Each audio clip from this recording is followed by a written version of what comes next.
Magkaigsunan, matag karon ug unya makadawat kami og inyong mga pangutana. Happy Whispers meeting Timog na kalibot. Atong tulumanon oras sa atong Padaran ko silang issue na walay kalabutan sa kawas. Magdesidir na ganita nga mo serbisyo sa atong Ginoo. Ang yawa, pangita o pamagi, mo-offer na mura-mura po o iya sa Diyos. Ang inahan kaya ariglaran ang napulog na mga anak. pinako kalimutan ingon sa Ginoo.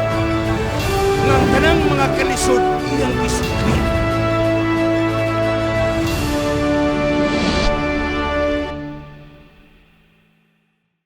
Happy prayer meeting sa Tibok Kalibutan. Ang atong SNS Media Ministry Cagayan City makikaumang kaninyo pipila ka mga guto alang sa atong tulumanon oras sa atong leksyon. Mo kining panahon nga atong igasaysay, atong isimplify o atong yung sabtunog Mayo ang hanay nga leksyon karong nga semana gikan sa Sabbath School Department General Conference. Sa pagsugod, magampo kita. Maludoyon nga Diyos nga naka sa mga langit.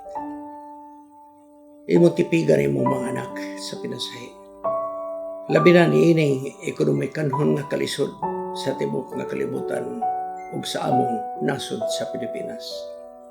Ay tugot Diyos nga imong mga anak mabiktima niining moong mga dili maayo nga dagan sa kinabuhi. Isupply ang ilang mga panginahanglan adlaw-adlaw. Ipatubo Ginoo ang imong gugmang panalangin sa matag usa. Pagkapan ikaw sa tanan nga naminaw sa imong mga pulong. Kining tanang pagadawaton sa ngalan ni Jesus Manduas. Amen.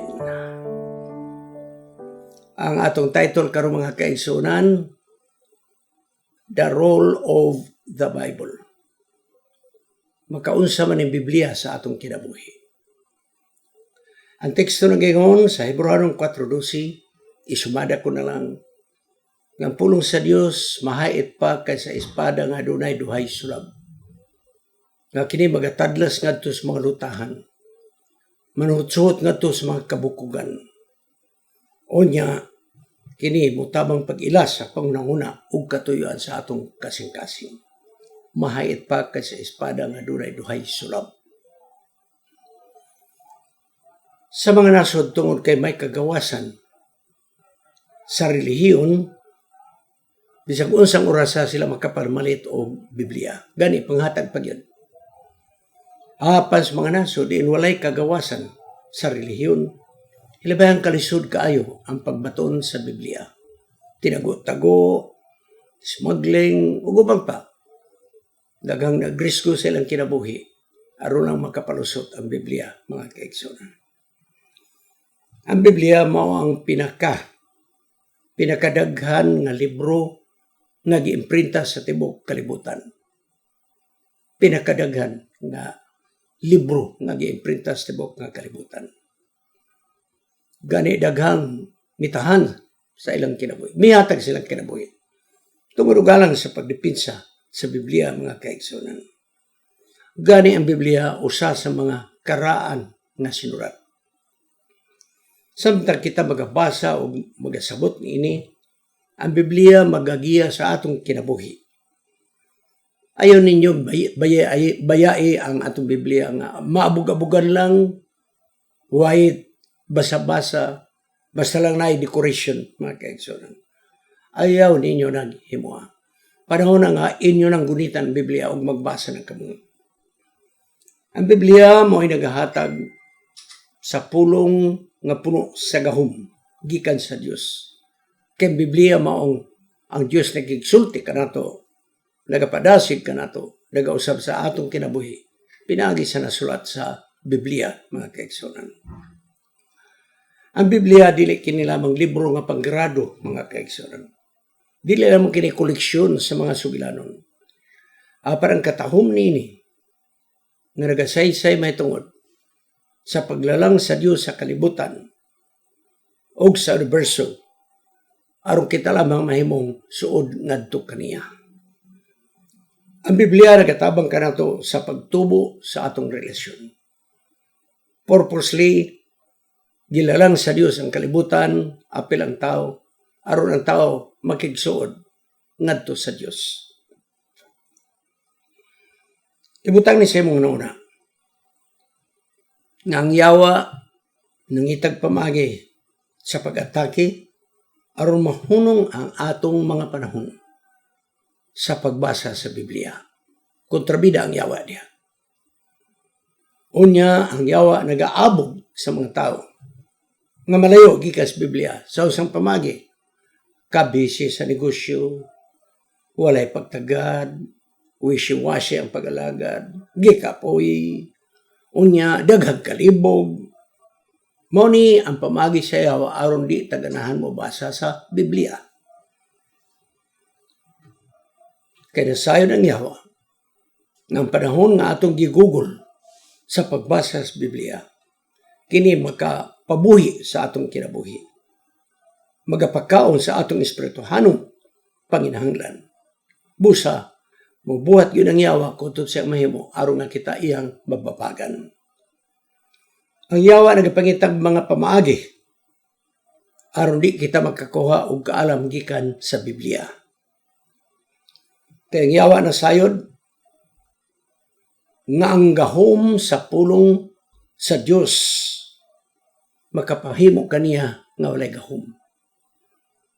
Ang gamhanan nga pulong sa Dios nga mao Biblia makapawala sa gahom sa yawa.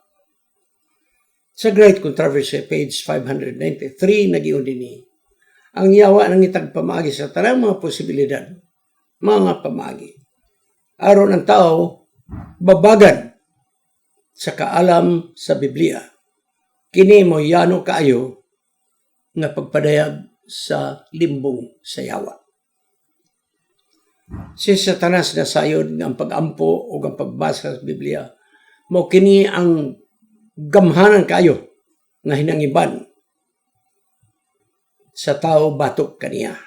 Episode 6:17. Ang yawa nagapangita og mga pamagi nga ang tao malayo gikan sa Biblia. Dili lamang nga kung malayo kita sa Biblia, dili lamang ang atong relasyon sa Dios mao naapektuhan. Bisan pa ang atong relasyon sa atong isig katao. Si Satanas nagapangitag pamagi nga mahimo kita ang busy kayo sa atong panginabuhi. Mao na nga hatagan tag mga problema, hatagan tag ka-busy, aron lang dili kita makatuon sa pulong sa Dios. Tingali na gunaon na ta mga kaigsoon karon nga kita suod sa atong Dios. Apan ang tinuod, kung dili kita magtuon sa balaang kasulatan, dili kita suod sa atong Ginoo. Hinay-hinay nga magakaluya sa diya nga moagi na ang mga kapanahonan. Bisan pa nga atong relasyon ngadto sa Dios sa kakadaog mga kaigsunan. Apan taliwala nini siya nagatagad kanato. Makita nato itong kini sa mong teksto. Tanawa. Ang Ginoo sa may gugmaon maluluyon sa pagkatinod walay pagkupas. Wala siya undang. Kay ang iyang pakigugma dili mapakyas. Kanunay ang iyang pagigugma kanato, kanunay bag-o matagbuntag. Mao kini ang dako nga katuyuan alang sa mga tumutuo sa atong Ginoo. Ang Biblia adunay otoridad. Sa pagbasa nato ni mga kaigsunan, ayaw pagpangita sa mga teksto aron isuportar sa imong kaluyahon. Kaya kung magbasa ka Biblia aron magkakaplag ka ug suportar sa imong kaluyahon, naidaghan. Apan magbasa ta aron mareporma ang atong pagkinabuhi. Dili nato kontrolahon ang Biblia nga mo'y kita ang magbuot mga kaigsunan. Nga ato lang hagpat-hagpaton, kuha ta diri, aron lang ang atong mauyonan, mo'y atong kuhaon. Dili. Kaya kung gusto ta nga ang Diyos musulti ka na to, pinagis balang kasulatan, atong basahon ang kinatibukan, Old Testament ug New Testament. O kitang mag-ampo nga kitagiyahan sa kamatauran. Ayaw pagsalig sa tawhanon nga kaalam. Dili. Dili mo ito pasabot nga ang tao nga dunay mga gilukdo nga mga diploma mo'y bright sa Biblia. No. Kung wala interest Biblia, wala. Mga kaigsunan. Ayaw gyud buhata mga kaigsunan nga ang Dios mo imong ipahaom sa imong una-una. Dili na mayo. Magbasa ta Biblia as is. Kung unsay gisulti mao na siya. Mga kaigsoon. Ang tao manggod makabasa sa Biblia uban sa dakong garbo ug hambog ba. Nya ang laway laing gipakita. Karang teksto gyud nga mo iyang isungag sa mga kaigsuonan. Sa mga kaigsuonan dili na mayo. Mogamit ang teksto aron nga atong ilang paso sa atong wali batok sa atong mga kaigsuonan. Sa diha nga magunaw na kita nga ang atong abilidad, atong talento, mo importante sa tanan. Igsoon. Mubati kag pagsalig sa imong kaugalingon. Mubati ka o wa na ka magkinahanglan sa bisag unsa. Unya ang imong relasyon sa Dios imong napabayaan kay nagsalig lang ka sa imong kaalam, kahibalo o mga pangatarungan nga dili mohaom sa balaang kasulatan. Nato 1960s daghang mga theologian nga nagsulat og mga libro.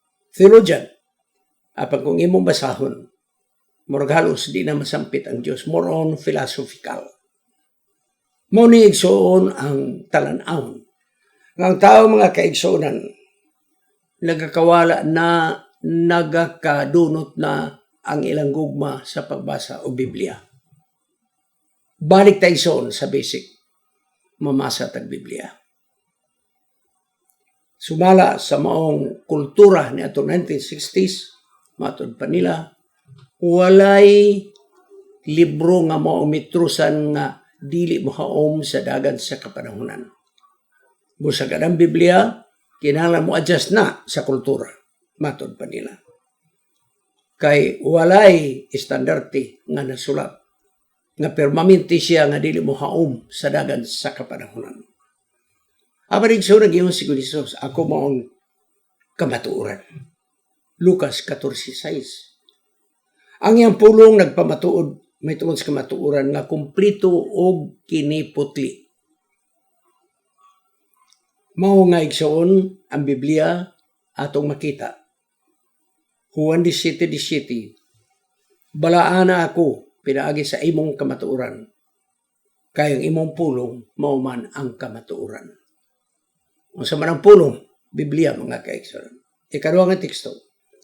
Matagpulong sa Dios putli. Kini mo itaming panalipod. Batok na atong nagsalig sa iyang kaugalingon. Idugang ato kaniya ang mga pulong nga dili. O ayaw dugangi ang mga pulong. Ayaw pagkuhay.